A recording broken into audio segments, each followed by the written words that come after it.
Hey, listen, first of all, hats off to these guys. Winning games in college is not easy. Obviously, you've seen kind of over college basketball, Louisville, St. John's, these teams come to play. And this team was a hard fighting team. They had some older guys, some D1 transfers, and hats off to their staff. I mean, they played a really great game. But at the end of the day, we were able to pull out a win.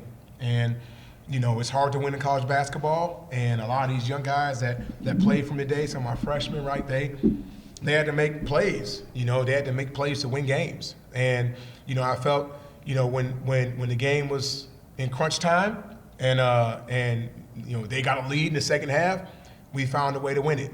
And we were able to get the momentum. We were able to change the rebounding margin. And that's what you got to do in college basketball. And one of the good things that I've heard from a lot of referees that have, repped our scrimmages and our open practices. They say this team just continues to improve. And, with the team with a limited experience, when people are seeing the improvement, that's all you can ask for. And, this next game, I'm expecting to take a huge jump. Some of these freshman jitters that these guys played with, they're going now. All right, now it counts. And I'm excited to see this team continue to improve, and it's going to be a fun year. It's going to be a challenging year, but it's going to be fun, and we're not going to be the same team in a couple of weeks that we were tonight. A couple moments into the game, I was watching your demeanor a little bit, and just trying to see what you were doing on the sideline. What was going through your mind, when you realized that you're the one who's going to be calling out everything, right? That you are the head coach now. Oh, man, it was exciting. And I was just really trying to focus on giving these guys the best chance to win, what to run, what defensive schemes to do. And, a couple of things we put in last week, some of our defensive schemes, our guys did a great job of executing it, and I think it helped turn the game. And, seeing those guys make plays is awesome, especially, Cooper and Jackson and Ola. I mean, these guys, Sherman. I mean, these guys haven't played a lot of minutes, and one thing, my hat's off to Isaiah and Darius, man. I mean, they're making huge plays for us. Darius didn't really score today, but he had 8 assists. I mean, that's leadership, I challenged Jerome, on giving the ball inside and actually finishing with confidence. So, the whole time, I was enjoying seeing these guys make plays, especially late in the game. And for an exhibition game like this, this is exactly what you want. It'd be fun to beat a team by 20 points, but this team needs to be challenged, because we need to grow. So we need to be able to get some film so that these guys can improve. And during that half, the second half, when it was a close game, I was thinking about all the things that we can work on. And one of them, obviously, is rebounding next week. We're going to do a lot of that. Darius, from the new lights to the new video board to the new teammates to the new coaching staff, this is all new today. What was this like for you? Not really new for me. We've been doing it since the summer, but new in front of our fans, which is exciting today. It's been a lot of learning steps, but that's good for a young team like that. I've kind of stepped in, guiding a lot of the younger guys, so I'm looking forward to each day getting better with these guys and taking each challenge and getting better each week. Isaiah, just talk about your confidence. To come out, to shoot the way you did, to fill up the box score the way you did. How much confidence does it take to do that? I wouldn't say it's really my confidence. It's my teammates that instill the confidence in me to get open, and they always hit me in good spots. And it'll be hurting the team if I turn some of them down. I feel like, and then Coach Kyle instills the confidence in us too. If he see you working in the gym, then he allows you to go as long as you play defense and give all you got. This is for Roger and/or Darius and/or Isaiah. Darius and Isaiah picked up their third foul apiece, about 5 or 6 minutes left in the first half. Roger, you left them in the game. Was that a test for them? And then after you answer that for the players, neither one of you picked up another foul, I think. Just how difficult was it to maintain that? Well, these are my older guys, so they're going to have to be able to play through some things. And, I think that was an example of, their maturity to be able to not get fouls while at the same time, pressuring. And they created turnovers for us.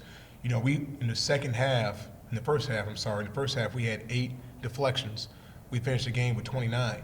So, to have that intensity and that defensive pressure while at the same time not fouling, playing with your feet and not with your hands, it was huge. And I got to see him do that. And we're going to need that as the year goes on.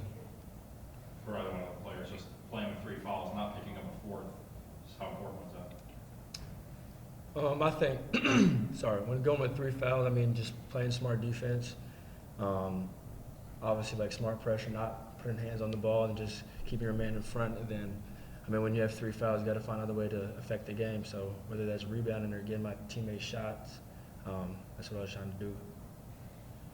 Cooper, was there a moment when you were told that you were going to be starting your first ever college basketball game? Was that, how did you take that information?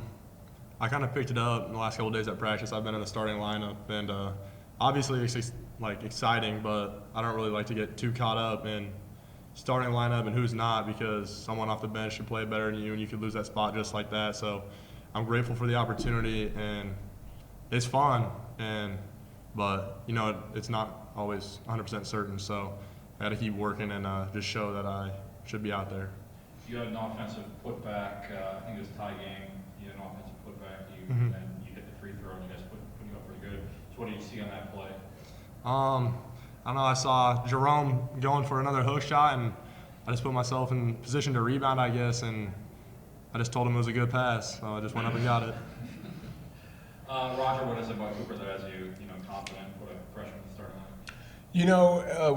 When I was recruiting him, man, I saw number one, I saw he had talent with his size and ability to shoot the ball and make plays. I mean, that's uncommon, for a freshman. And then he's a tough kid. He's very tough. He's played through nicks and bruises, and I've coached a lot of guys similar to him. The Alec Peters, the Drew Timmies. I mean those guys as a freshman, made plays and they had to grow. I mean, Alec's freshman year, it wasn't the best year for Valpo, but he had a confidence that Cooper has, and so I think he's able to handle a starting position. He's able to handle making big plays, and I want to develop him and get him to that level because I think he's gonna have a great career here. So super excited that he's here, but man, I'm super excited with all these guys. Man, we got some young talent. I mean, Sherman Witherspoon, had 13 points in this game, made huge plays. I mean, that's another true freshman. And,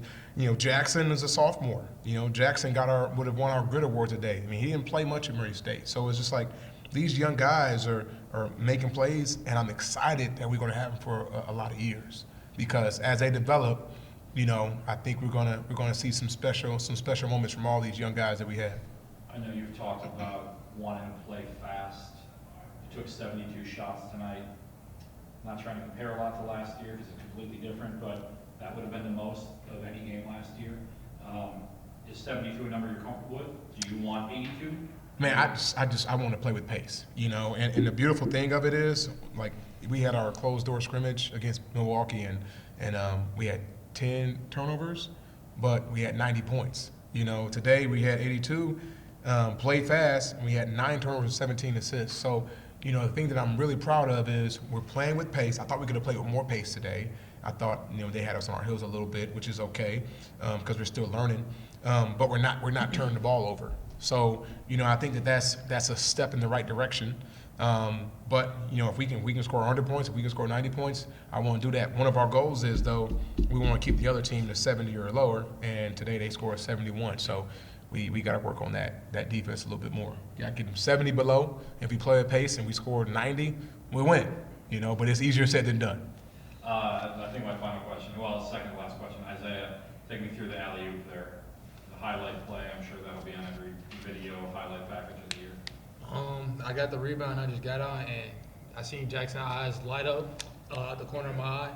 Then I just put it around somewhere around the rim. He's crazy athletic, so I knew he was going to go get it, no matter where I put it.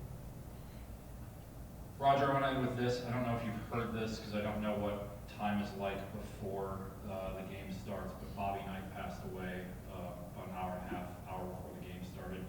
Just wondering if you had any connections with Bobby Knight at all, any with Coach at all, and just if you want to reflect on him a little bit. Anytime a guy like that's meant so much to the game of basketball, period. And not only that, Indiana basketball, he's a legend. you know, you just kind of reflect on what he did and what he's meant to the game. And for me, you know, he's a Big Ten guy. And, you know, I've had so many battles with Indiana over the years. You know, it just hits you, man. Like, you know, man, life is precious. And, but at the same time, you know, being able to leave a legacy like he did. I mean, so many players I'm sure that he impacted. He was a tough coach, but he developed a lot of young boys into men. And that's what I'm trying to do here. And, you know, now as he passes on and, you know, leaves his legacy, us young coaches, it's our time to kind of, you know, do the same thing, leave our stamp on the game like he did. So obviously, you know, sad to see that he's gone, but excited about, you know, I mean, he won a lot of games and he did a lot for a lot of players. And, you know, AJ Moyo on our staff actually is one of his last recruits at Indiana. So, you know, obviously, you know, our thoughts and prayers go out to AJ because, you know, he recruited AJ. So, you know, sad that he's gone, but thankful for his stamp that he left on the game for young coaches like myself.